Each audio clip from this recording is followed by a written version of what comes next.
Nah, di antara dua target ini itu adalah taman-taman surganya Allah Subhanahu wa Ta'ala.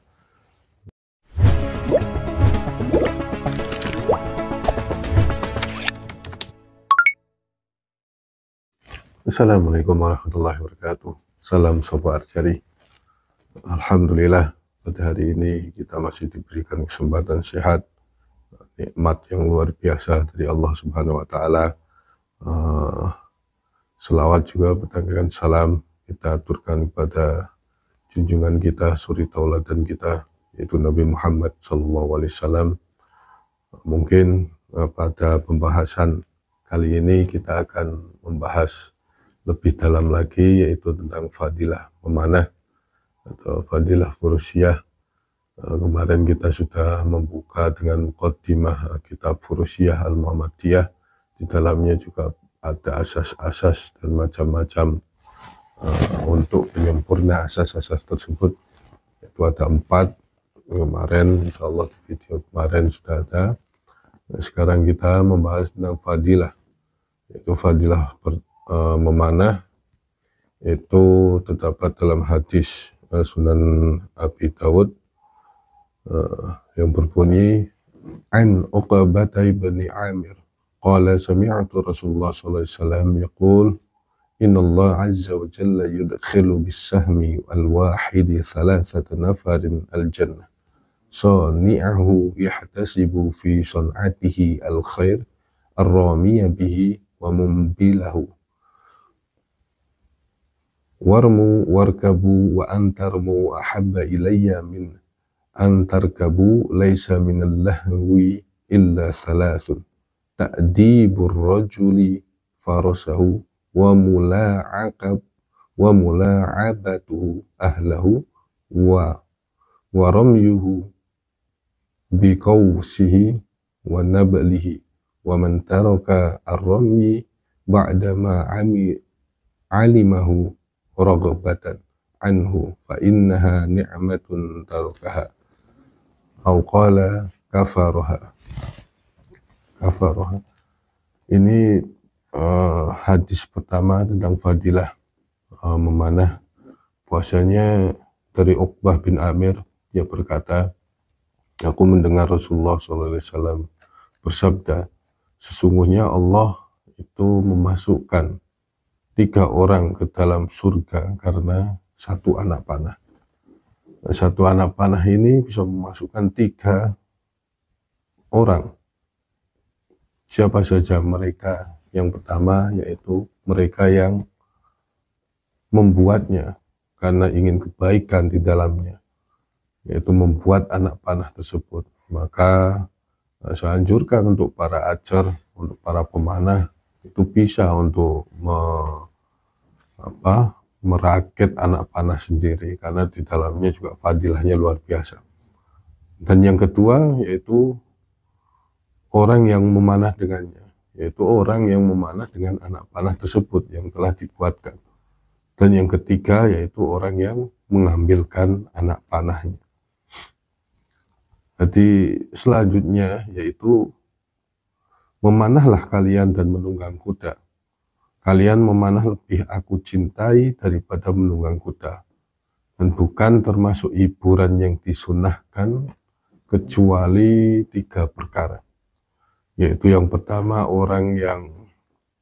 seorang yang melatih kudanya itu, dan yang kedua itu seorang laki-laki yang berjanda dengan istrinya, ini termasuk disunahkan. Dan yang ketiga yaitu seorang yang memanah dengan busur dan anak panahnya. Dan barang siapa yang meninggalkan memanah setelah dia mengetahui karena tidak suka kepadanya, maka sesungguhnya memanah itu adalah kenikmatan yang dia tinggalkan atau dia ingkari. Nah, di sini fadilah memanah sendiri yang pertama itu 1 anak panah bisa memasukkan 3 orang di dalamnya. Dan yang kedua, ini adalah perintah langsung dari Allah di dalam hadis yang kedua itu di Sahih Muslim, bahkan di surat Al-Anfal ayat 60, Allah berfirman, wa'iddu lahum mastata'tum min quwwah. Di sini dikatakan min quwwah, ini Rasulullah menafsirkan min quwwah di sini yaitu ala innal quwwata ar-ramyu, ala innal quwwata ar-ramyu, ala innal quwwata ar-ramyu. Rasulullah menyebutkan ar-ramyu ini 3 kali dalam hadis tersebut. Maka ketahuilah sungguhnya kekuatan itu adalah memanah. Kekuatan kaum muslimin itu ada dalam memanah. Ini adalah fadilah yang kedua. Nanti teman-teman coba dilihat untuk tafsirnya di dalam surat Al-Anfal ayat 60, di situ juga dijabarkan secara detail. Nah, yang fadilah ketiga yaitu adalah menghilangkan kesusahan. Dalam memanah ini kita akan dilancarkan rezekinya. Jangan menganggap secara sempit rizki itu hanya masalah keuangan. Rizki itu juga bisa secara luas, kesehatan kita, keluarga kita sehat, dalam berumah tangga kita juga bahagia, hati tenang, itu termasuk rizki dari Allah. Jangan digambarkan terlalu sempit rizki itu hanya masalah ekonomi, itu sangat sempit sekali.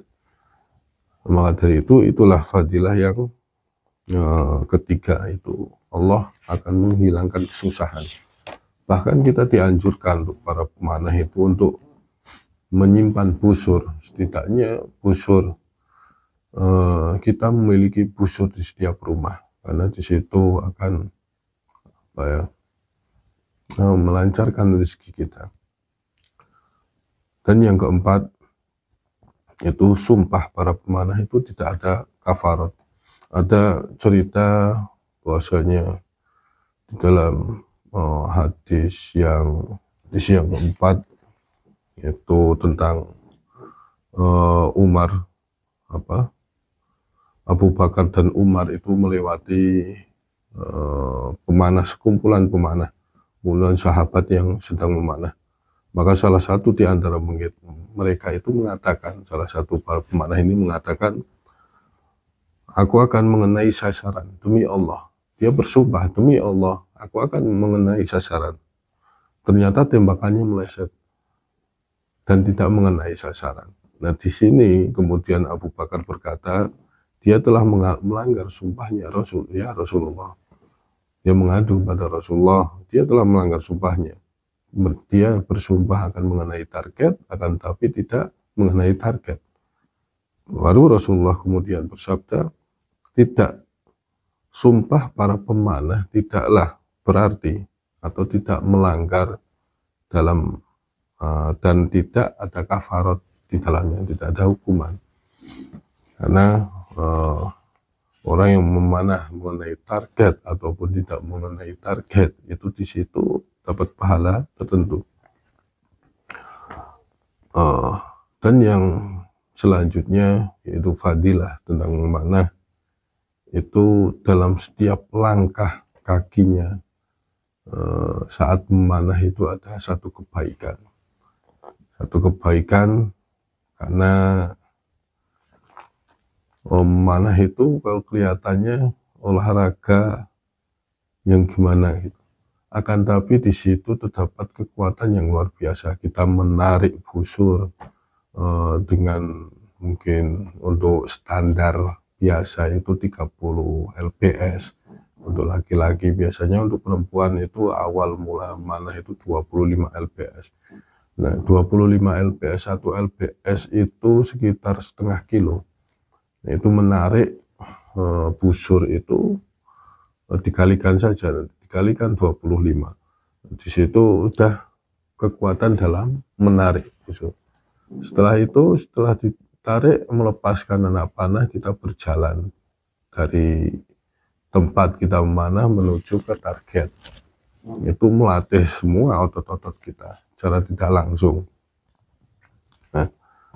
disitulah langkah-langkah kita itu dihitung kebaikan dalam mengambil anak panah. Dan fadilah yang selanjutnya itu fadilah mungkin yang keenam ya, itu terdapat taman surganya Allah di antara dua target panahan. Jadi para ajar itu disarankan untuk memiliki target itu dua. Kalau latihan di panahan, dua, kanan dan kiri. Nah, setelah para ajar atau para pemanah itu memanah dari arah kanan ke arah kiri, setelah mengambilnya, nah, tempat di kiri kita memanah lagi tempat kanan. Nah, di antara dua target ini itu adalah taman-taman surganya Allah Subhanahu wa Ta'ala. Nah, di situ dan fadilah selanjutnya itu permainan ini adalah sebaik-baik permainan, karena di situ diperintahkan oleh Allah dan Rasulnya langsung dalam surat Al-Anfal dan ditafsirkan oleh Rasulullah SAW.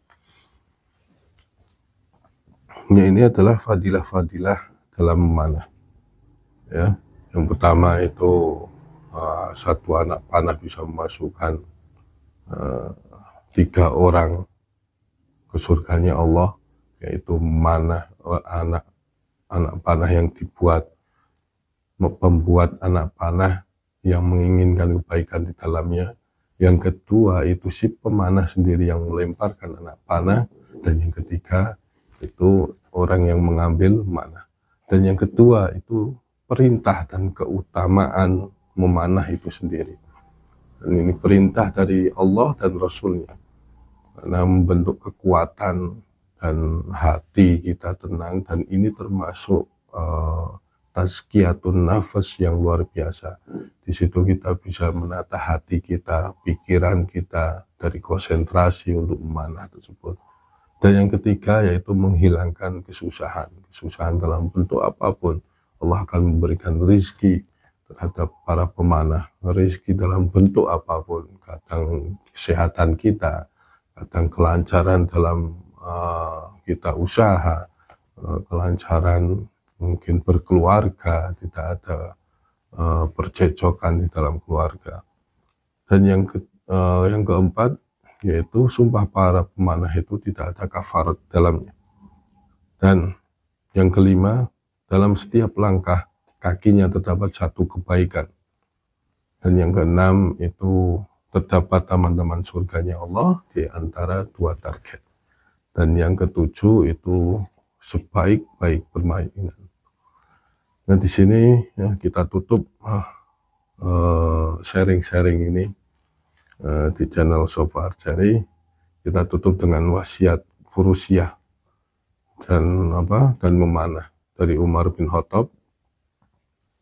Itu Imam At-Tabari dalam kitabnya Fadl Ar-Ramyi dari Abu Umamah bin Sahal bin Hunayf, dia berkata Umar bin Khattab telah mengirimkan surat kepada Abu Ubaidah bin Jarrah yang berisi, ajarkanlah anak-anak kalian berenang dan ajarkanlah tentara-tentara kalian memanah.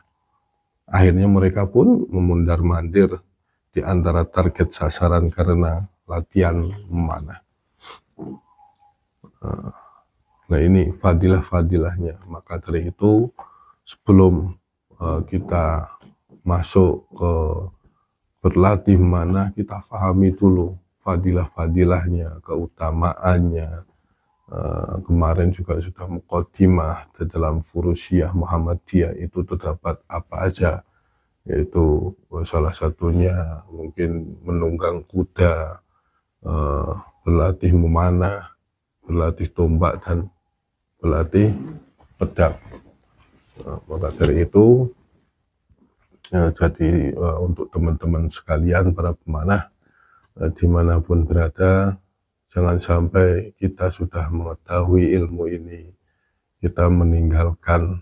Setidaknya karena memanah ini tidak perlu tempat yang luas, mungkin di rumah bisa dengan jarak 5 meteran untuk melatih otot-otot kita agar bisa konsisten, karena ini anjuran.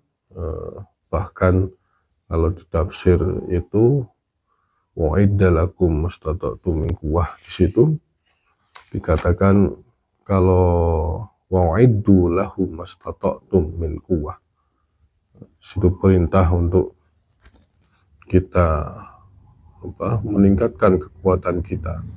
Di situ Rasulullah menafsirkan juga kekuatan yang disebut di sini adalah tentang memanah. Nah, maka dari itu jangan sampai kita loyo. Untuk teman-teman para pemanah tetap semangat. Nah, kita ajak teman-teman kita untuk memanah dari jarak 5 meter untuk mulai mungkin 10 meter. 10 meter sudah mengenai target 20, nanti bisa sampai 70 bahkan 90 meter.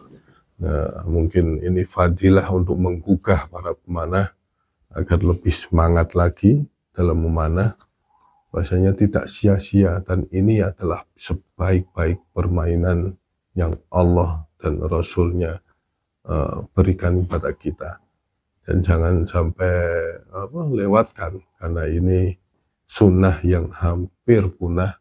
Maka kita juga di akhir zaman ini sudah termasuk, semoga kita termasuk menghidupkan sunnah Rasulullah SAW. Mungkin itu saja sharing-sharing pagi ini di waktu subuh ini. Insya Allah semoga bermanfaat. Apa yang kami sampaikan mungkin ada kesalahan itu dari diri saya pribadi. Kalau ada kebenaran di dalamnya itu dari Allah Subhanahu wa Ta'ala. Mungkin situ saja yang bisa kami sampaikan sharing ini. Nanti kita akan berlanjut dengan hukum berlomba. Mungkin ya, hukum perlombaan memanah itu gimana. Nanti kita juga masuk ke menunggang kuda. Nanti juga ada perbedaan pendapat di dalamnya. Mana yang lebih utama, memanah atau berkuda. Nah, nanti kita sharing lagi. Jazakumullah khairul jazak. Dari saya cukup sekian. Assalamualaikum warahmatullahi wabarakatuh. Jangan lupa subscribe, share, and like sebanyak-banyaknya.